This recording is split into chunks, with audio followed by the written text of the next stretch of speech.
Houston Texans on the road at the Jacksonville Jaguars. Jags are sitting 8.5 in favor at home here. 44.5 is your total. Adam, as we look at this, I don't have, I talked about the teaser leg I had earlier. This is the other half of it. The Jags down to 2.5 against this Texans team that's just absolutely murdered by injuries this week. Listen, they've shown signs of life, right? Like they've at least shown some signs of life, but can they pull the outright upset on the road here with all these guys injured? I just don't think so. Jags also my survivor play of the week, so follow if you want to. But that's where I'm putting all my entries over here in the Circa contest as well. That's my exposure to the Jags this week.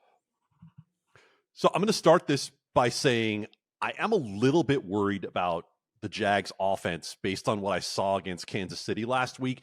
However, I think we also have to consider that maybe Kansas City's defense is a little better than we expected it to be. Absolutely. Right? Like when you think about the two offenses they've played in Detroit and in Jacksonville, they've looked solid. They got pressure on Trevor Lawrence. Now, the worry for me is that pressure that can be generated on Trevor Lawrence from an offensive line that's looked a little shaky through 2 weeks, but Houston's not the team to do it.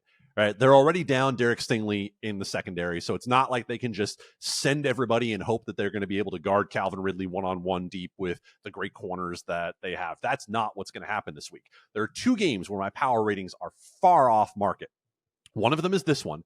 I actually make this Jacksonville into double digits. I have Jacksonville 10 in this game. Sitting 8.5 at the moment. I'm right there with you, Matt. I think the safe play is a Jacksonville tease.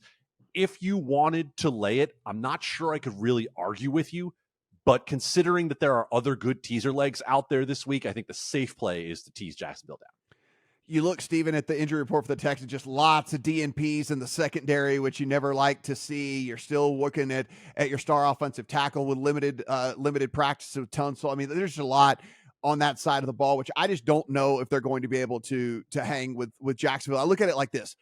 If you look at Jacksonville, the points weren't on the board, but dude, they were 0 for 6 in the red zone against the Chiefs. Like there was a chance for that team. Like it was not like completely out of the realm of possibility that they could have pulled off the upset against the Chiefs in that game. I mean, they were down there. They just couldn't get it done.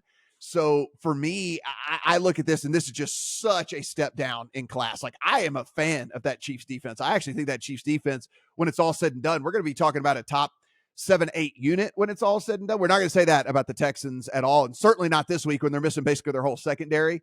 I think this could be a very big game for Trevor Lawrence and Calvin Ridley. I would even be looking at Ridley props as well, because we got a little bit of a depressed number on him because of the limited production last week. But like I said, I think the Chiefs defense is just good. So, I mean, I think a lot of teams are going to struggle with the Chiefs defense. So give me the Jags, tons of Jags this week. I'm with you guys. The Jags teaser under 3 was the easiest decision I made this week.